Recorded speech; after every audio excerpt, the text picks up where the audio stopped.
So mahaba yung isa. So itong mahaba ay dito yan sa likod. Kasi ganyan yung style niyan.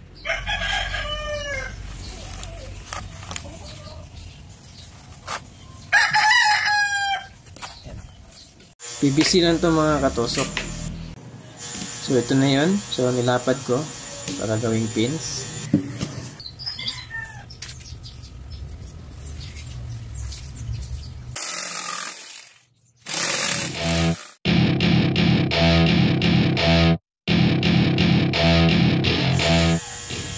So unang mga katusok, may nakita ako na PVC na nakatambak lang sa gilid. So tinanong ko yung nagbantay, hindi na ito ginagamit. So naisipan ko na gawing pins, DIY pins na, kasi para may magamit po tayo. So tingin ko na medyo makapal naman at matibay, so pwede na to. At kumuha lang po ako ng pang cutting nito. Yan. So sinukat ko muna yung paa ko. Yan. Tapos sinuhitan ko sa aking kuko. Tapos kumuha ako ng lagari. At nilagari ko yung PVC. Yan. At pagkaputol ng PVC, kasi pinutol ko, yun nga, naputol nga. At nagputol pa ako. Yan. Dahil sa pagputol ko ay naputol siya kasi pinutol ko. At kinating ko rin at hiwain natin dyan. So straighten natin yung paghiwa. So itakat lang natin konti, tapos diretso natin hiwain. Ayan, konti lang. Ayan, hanggang hiwain. So nahiwa ko na. So isunod natin yung pangatlo. So ito ay akin ding hiniwa. Ayan, hiwa-hiwain lang. Ayan. So lagariin lang natin konti. So nakita nyo na medyo na hiwa na siya. So kita nyo. At ating lutuin yan. Ating lutuin dyan. Yan. So nagpakulo na po ako ng tubig. At nilagay ko yung PVC. Yan. Para lumambot. At atin yung ipaipit para lumapad. So medyo initin muna natin. Yan. Medyo kumulo na yung balat niya. Yan, medyo malambot na siya. At meron po tayong pang-ipit. Yan, kailangan meron po tayong handang pang-ipit mga katusok, mga ka-espero. Yan. At atin pong ipitin. Bali sumakay lang po tayo para ang weights ng ating body weights natin. Yan, nalapad na siya, malamig na siya. Yan. So, pwede na siya gawing pins. At matigas. Yan. Matibay. So, gawin natin itong pins. DIY pins natin. So, subaybayan nyo lang yung video na to para malaman nyo kung anong tamang gawin. Sa mga hindi pa marunong gumawa nito. Yan. At sa mga marunong na, salamat din sa panonood. So ito, pinisil ko pa kung pwede na ba siya at matibay na ba siya. Yan. At ito na, ready na. So kuha na lang tayo ng upuan. Yan, pinaupo natin dyan. At tapos magpipint po tayo ng drawing.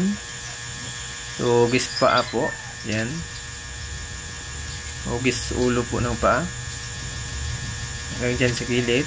Tapos ating isukat yung paa kung pwede ba. At ito na nga, kumuha ako ng kutsilyo at kinating ko yung gilid. Yun. Kailangan katingin na natin ng katingin para hanggang maputol yung upuan. Yun.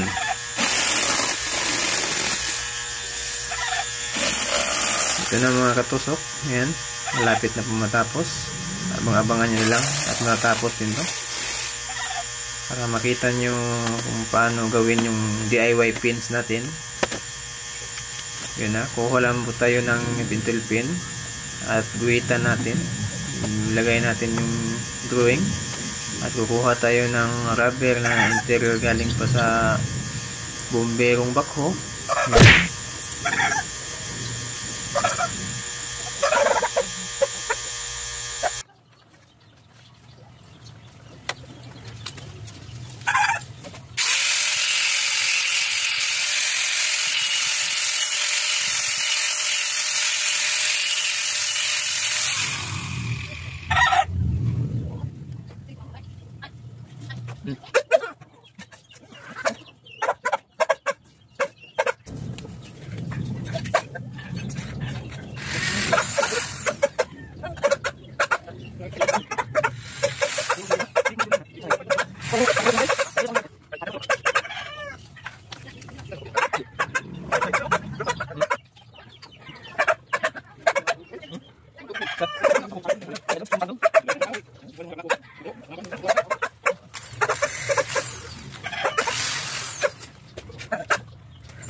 Tapos guys ay maglagay po tayo dito ng isa pa para pagsipa natin kasi angat yung dito natin.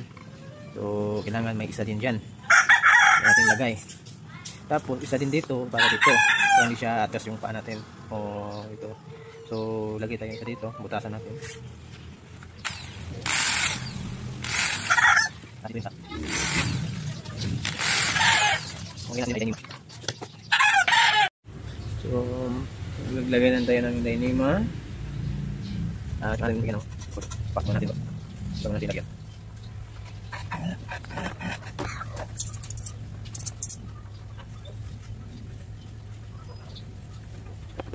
Gila ba?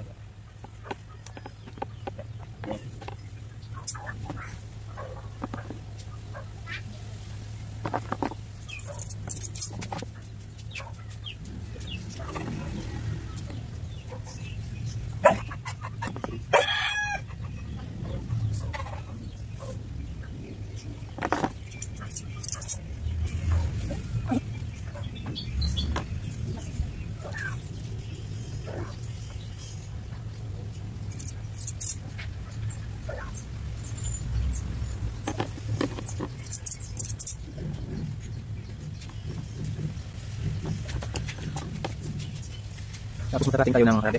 Ayun.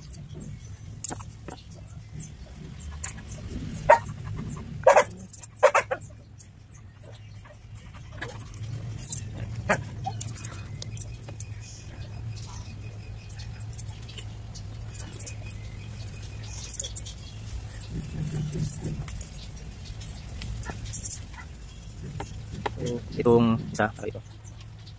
So, tayo natin yan. Hindi masyado masikip kasi kung masyado masikip mga lain paamot mga mahid.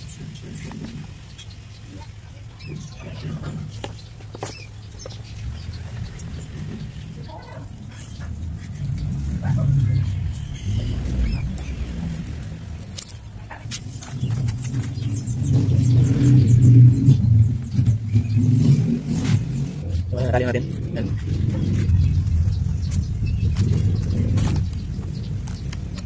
Tapos ito yung sa likod para hindi po atras yung DIY pins natin. Yan, ito yung tatali natin.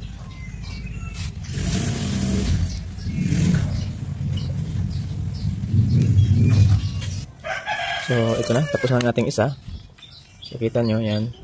So mahaba yung isa. So itong mahaba ay dito yan sa likod. Kasi ganyan yung style niyan.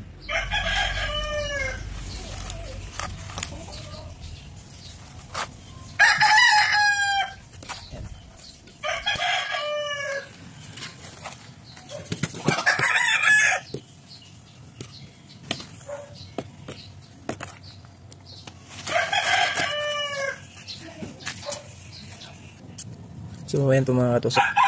Ayan. Please po paki-subscribe sa ating munting channel kung may natutunan po kayo sa mga bagong viewers natin at sa mga hindi pa alam gumawa nito. Ayan po. May pins na tayo. O yapak.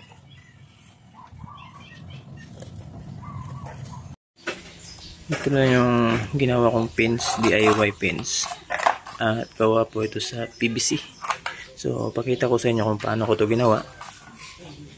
May tutorial po ako nito kung paano ko ito nilapad ang bilog na PVC. Yan. May mga gamit na tayo. So, salamat po sa panonood. Please po, paki-subscribe sa ating munting channel. Kung bago ka pa lang sa aking munting channel. Yan po. At mayroon po tayong mga iba-ibang videos.